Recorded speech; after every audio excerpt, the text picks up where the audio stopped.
Detective Sergeant. They're assigned the robbery detail.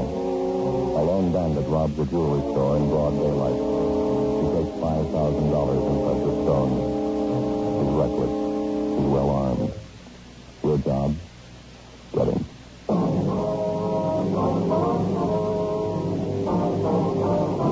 Dragnet, the documented drama of an actual crime. For the next 30 minutes, in cooperation with the Los Angeles Police Department, you will travel step by step on the side of the law through an actual case transcribed from official police files. From beginning to end, from crime to punishment, Dragnet is the story of your police force in action. It's Tuesday, December 2nd. We're still in Los Angeles. We're working a day watch out of robbery detail. My partner's Ben Romero. The boss is Captain Gideon. My name's Friday. It was 1:48 p.m. when I got to the basement of the city hall. The car came. Joe, over here. Yeah, right. Hi, Joe. This is from Douglas, is that right? Yeah. Better take Beverly Boulevard out, huh? Right. Want to get the radio? Yeah, all right. No report yet? No, he got away on foot. He headed down 6th Street after the holdup, lost himself in the crowd.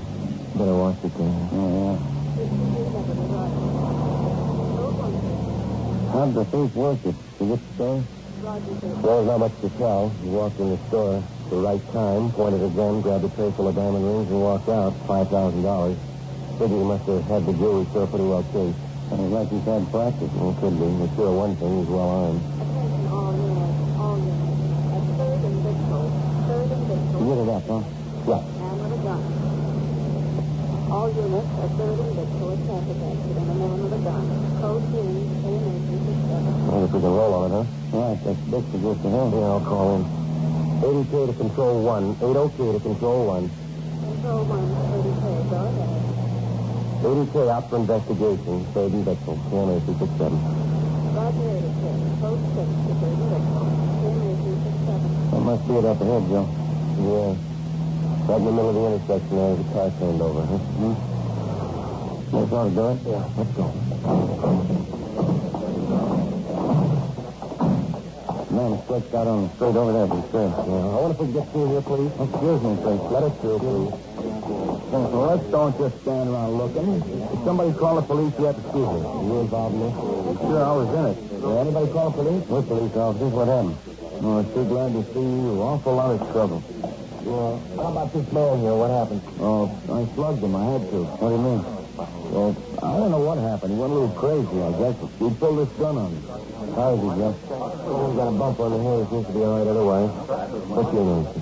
Ernie Brooks. That truck over there, that's what I was driving. I was coming down 3rd Street, and I stopped at the red light over there. That corner over there? Yeah. And when the light turned green, I started across the intersection. This guy laying here came barreling down Bixby, went right through the red light, hit the front of my truck. Flipped his car right over on the side, just like a stick. Yeah, go ahead. Well, the guy went a little crazy, I guess.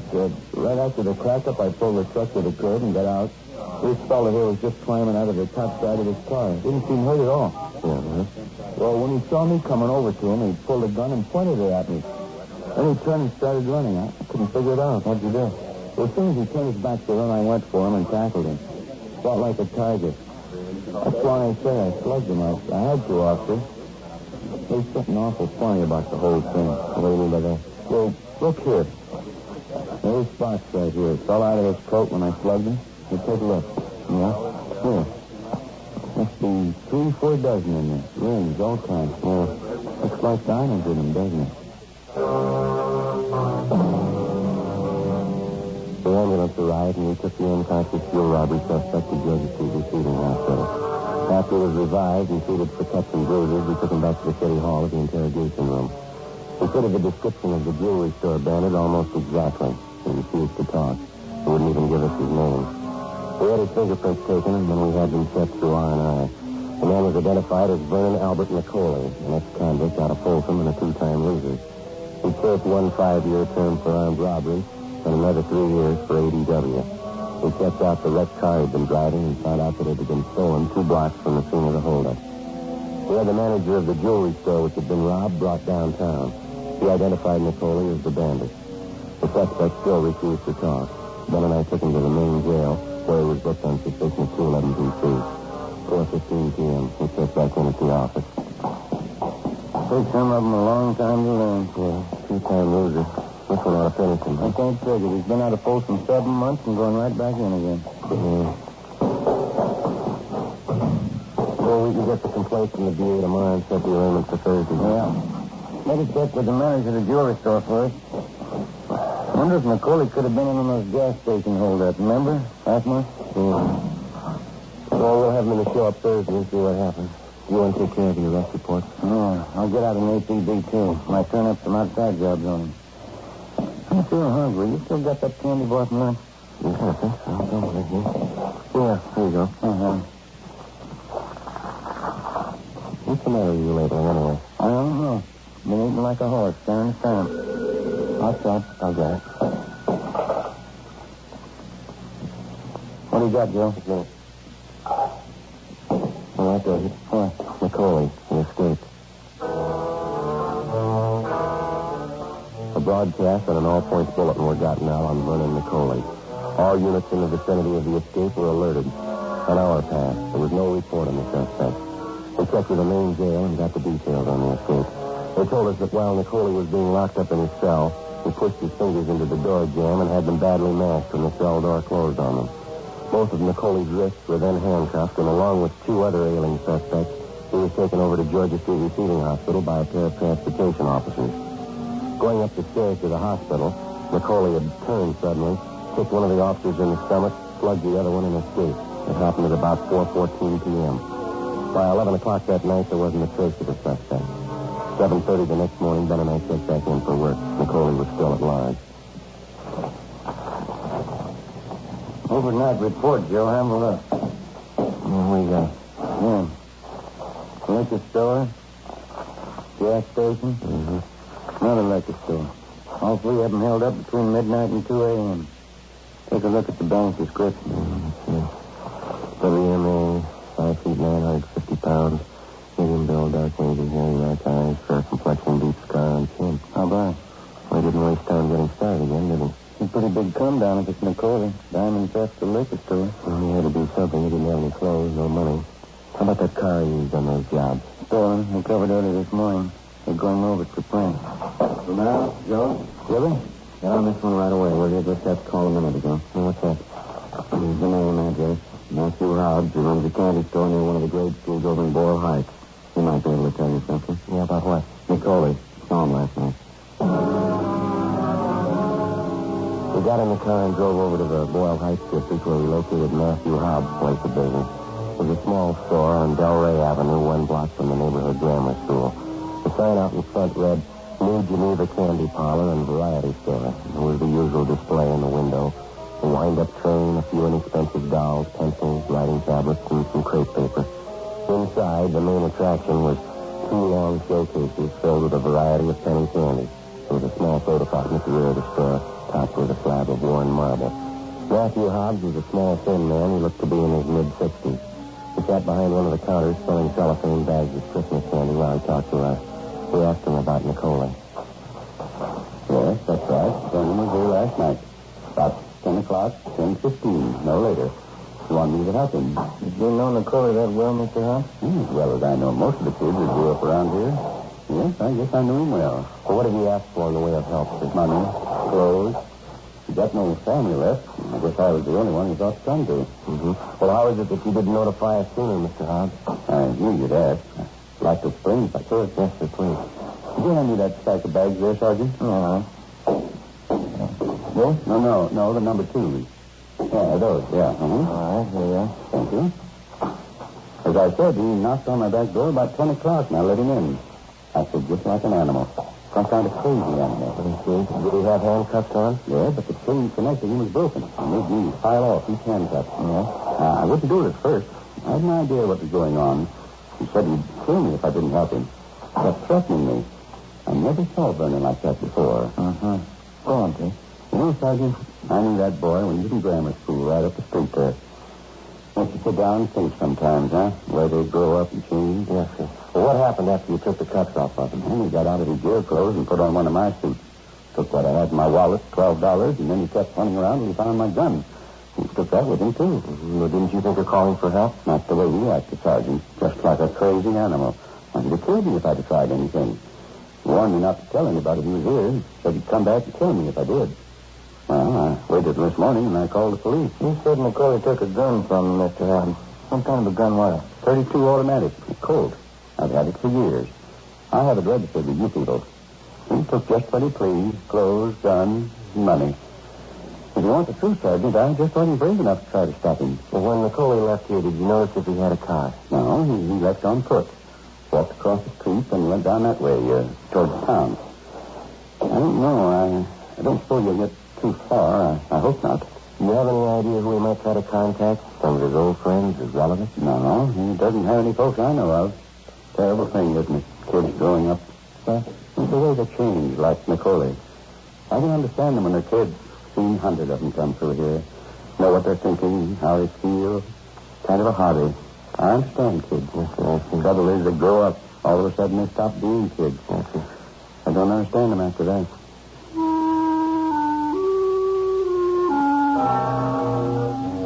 After we left the candy store, we went back to the office and got out a supplementary APB containing a description of the suspect's clothing and the gun that he'd stolen.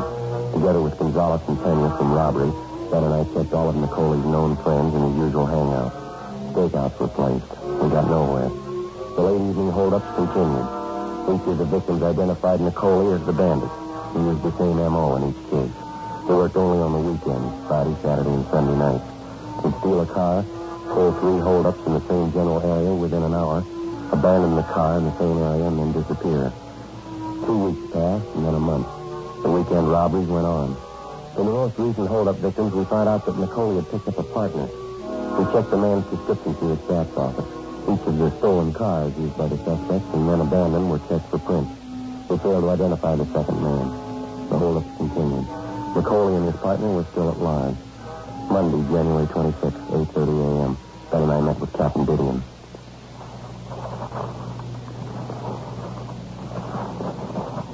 What's the count, Skipper? The usual, 3 holdups Friday, 3 Saturday, 3 Sunday. He's proved his point. He's consistent. Now, when do you blow the whistle on him? We're doing everything that can be done. Stakeouts, extra units on duty. Not enough. The corner pocket wants some results. They want them fast.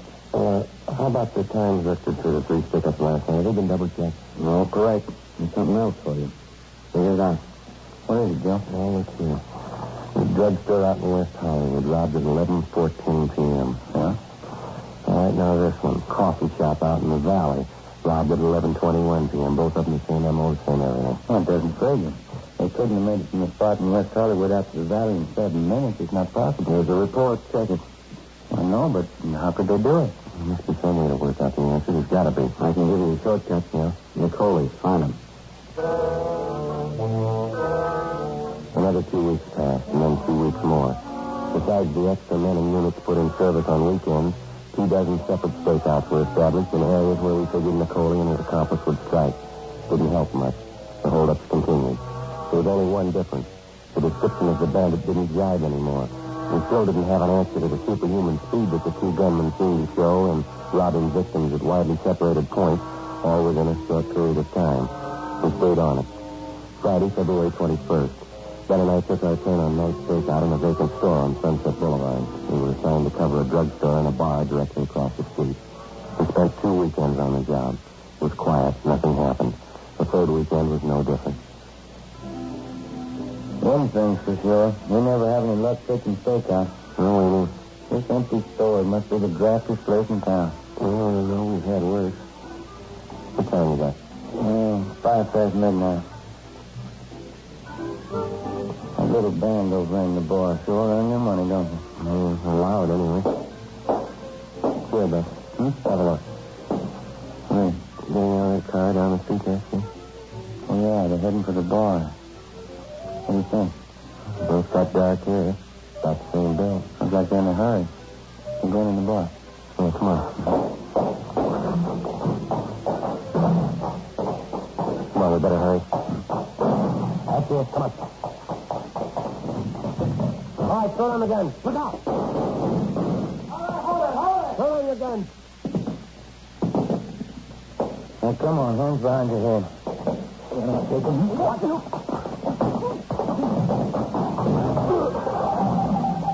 right, hold it right there. Come on your feet. You all right, Ben? Yeah. You had a good point. I like both of them. That wraps it up, huh? Well, you better look again. Huh? Neither one of them, Nicole.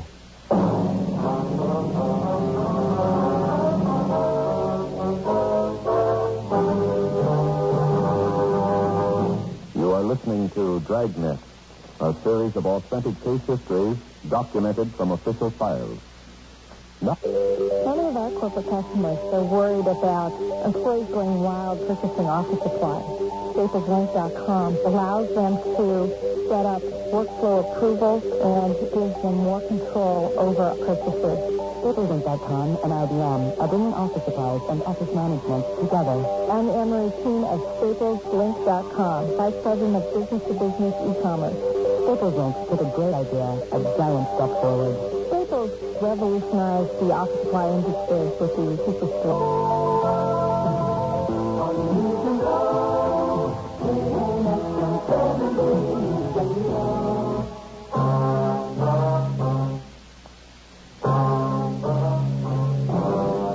Saturday, February 22nd. Ben and I took the two robbery suspects downtown to the city hall to the interrogation room. We checked them through R&I and found that they both had records for burglary and grand theft auto. The car that they'd been using that night had been stolen. After 2.5 hours of interrogation, one of the suspects, a P. Albanese, decided to break down and cooperate. 1 a.m., the interrogation room. I get something out of it, don't I? Helping you. You know, don't forget to help you when you get me in court. We'll see if they know about it, Pete. And be making our report. I want your story. I knew I never should have went for it. Believe me, it won't happen again. McCauley, he talked me into it. Talked into what, Pete? Helping him out on pickup. I was his partner in his first one. After he broke through? Yeah, that's right. He came in here with a foolproof system of his, and I was sucker enough to go for it. How long did you work with him? Just a couple of weekends. 3, 4, maybe. I didn't get along with him. No, nobody gets along with him. He's a little crazy, I think. Who's working with him now? Oh, I don't know. He's had 2, 3 different guys. I don't know who's with him. Say, Sergeant, can I have a drink of water, please? I'll get you something.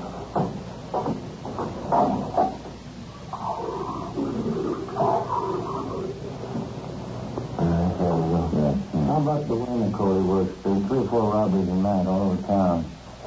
A lot of guys working, that's all. So they all keep it the same way, huh? Yeah, sure. When I left them, I went on my own. I picked up apartment and used their system. Pretty good one, huh? Well, it looked like a good one, You mean working on the weekends, picking up a hot car, dropping it fast? Yeah, you got it. There must be half a dozen guys in this town working the system. They all got it from Nicole. He taught it to them. Where do we find him, Pete, you know? Nicole? No, not for sure. He's got figures, you know. He doesn't live here in town. He only comes up for the weekend, works Friday, Saturday, Sunday, and then he takes off again. Takes off for what? Went down by the border someplace, Palm City, Tijuana, I'm not sure. You know, don't forget I'm helping you, huh? You'll let him know I cooperated. Yeah, we'll let him know, Pete. Now, when's the last time you saw Nicole? Oh, it's been a month anyway. I never want to see him again.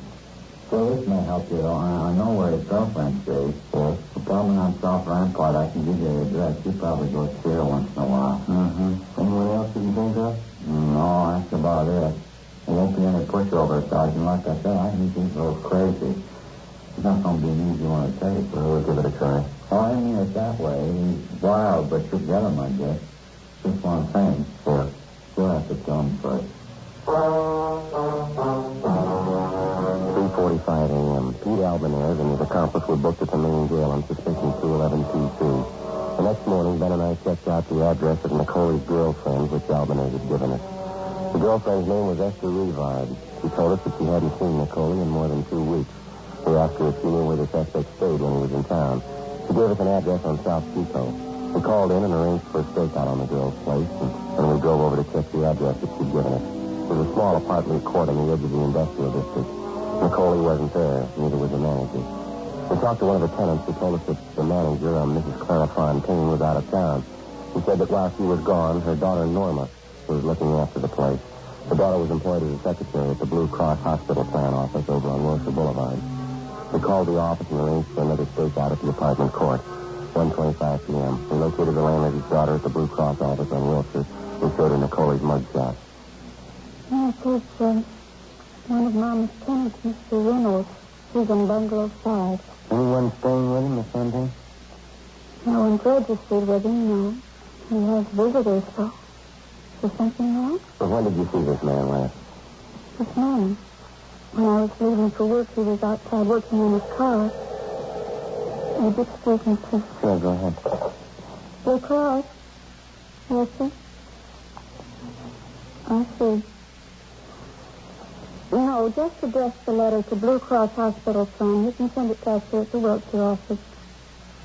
That's right. Well, you're welcome. I'm sorry. What was I going to say? You told us that you saw this man working on his car this morning. Oh, yes, he was parked right outside in front. I couldn't very well miss it. I'm going to tell Mama about it when she gets home. What's that, Miss? It was certainly strange because it's not that time of year. That's why I noticed it. What's that? He was changing the license plate on his car. Did you get the numbers? It's right here in my purse. 1:32 p.m. With the information furnished us by the girl, Ben got on the phone and called in a description of the suspect's car, together with the 2 sets of license numbers. It was a 1941 Ford sedan, dark blue, white sidewall tires. Communications got out a broadcast and a supplementary APB on it. At 6 p.m., Ben and I relieved the men on a stakeout at Nicole's apartment. We waited. No sign of him. We checked with the office on the hour. No sign of the car. 10 p.m. Still nothing doing. 11 o'clock. Nothing. Gonzalez and Pena from robbery drove out and relieved us, and we headed back to the office. 11:26 p.m. What do you figure? I don't know. It's plugged every hole I can think of. Things due for a break, isn't it? Overdue. I could use some sleep. Wait a minute. Right. Yeah, right away. Skipper? Hi, here's one to move on. Yeah, Carlson Beacon, southeast corner. What is it? Nicole's car, they got it spotted. 11:56 p.m. Ben and I drove to the vicinity of 12th and Beacon, where we checked with the men in Unit 80K who'd spotted the car. They'd gotten out a code 5 on it. The description matched perfectly. A 1941 Ford sedan, dark blue, white sidewall tires. The license number was one of those given us by the apartment manager's daughter that afternoon. Together with the 2 men in 86K, we staked out on the suspect's car at a distance. It was parked almost exactly in the middle of the block. About 20 feet behind it, a red and white delivery truck was parked. The street was fairly deserted. The only place of business open was a small corner bar at the far end of the block. 12:30. 1 a.m. No one came near the dark blue sedan. We waited. 2 a.m. The corner bar closed up. A man came out, got in the red and white delivery truck, and drove off. 2:30 a.m. The dark blue sedan was still sitting there. We kept waiting. Roger 13 hour, code 7. Well, one way or the other, I wish he'd make up his mind. It's a long ways. Cold room here, and it wasn't that vacant store. Well, better check and see if you're clear. Yeah, all right, I'll do it. 80K to Control 1. 80K to Control 1. Control 1 to 80K. Go ahead. 80K to Control 1. We clear. Control 1 to 80K. Stand by. Oh, you on smoke? I'm out. You too? Yeah. I guess we do without. Yeah. Control 1 to 80K. Control 1 to 80K. You're cleared. Code 1, KMA 367. 80K to Control 1. Roger. KMA 367. Now, have a look, Joe. Just turn the corner. Where? Far end of the block, opposite side. Heading up this way. Yeah. You make out 2 of them there? Mm-hmm. The 2? They're passing by the sedan. Oh. No, they're... No. We're getting there, aren't they? Mm-hmm. Come on. Spotted us, Joe. They're getting out. All right, hold it there, both of you. Sit down, Joe. Give it up, Nicole. Behind that car. All right, hold it. Don't shoot, Joe. Throw out your gun, both of you. Harry, don't shoot. Throw out your gun. They'll kill him. Get up, Harry. They'll kill him. Come on, throw him out. Don't shoot. Here's my gun. Don't shoot. One of them. Come on, Harry. You got it. Get up. That's 2. Let's go. Yeah, careful. There's a gun. Don't shoot. I got my hands up. All right, keep them up. Okay, I will. Just don't shoot. I didn't use my gun. Harry did. I tried to tell him you heard me. You heard me. You heard me say not to shoot. Check my gun. I didn't shoot at you. Come on. Get him out in front of him. I guess you're third. Come on, officer. Third time for me. All right, save it. Okay, Joe, you ready? Let's go. Please, huh? Give me a break. You picked the wrong time to cry, mister. Please, huh? This is the third time for me. I'm no good in that. You had your chances. You took them away. Let's make a deal, huh? I'm no good in jail. No good at all. You're no better out here. Let's go.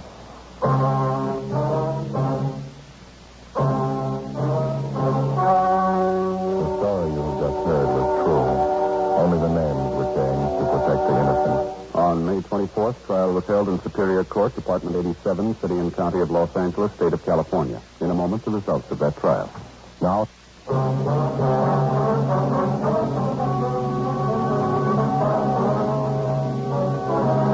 Vernon Nicoli and his accomplices were tried and convicted on several counts of first-degree robbery.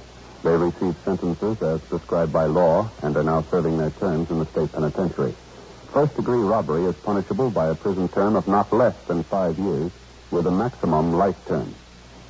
ladies and gentlemen, the Red Cross has been asked by your government to help the nation mobilize for defense.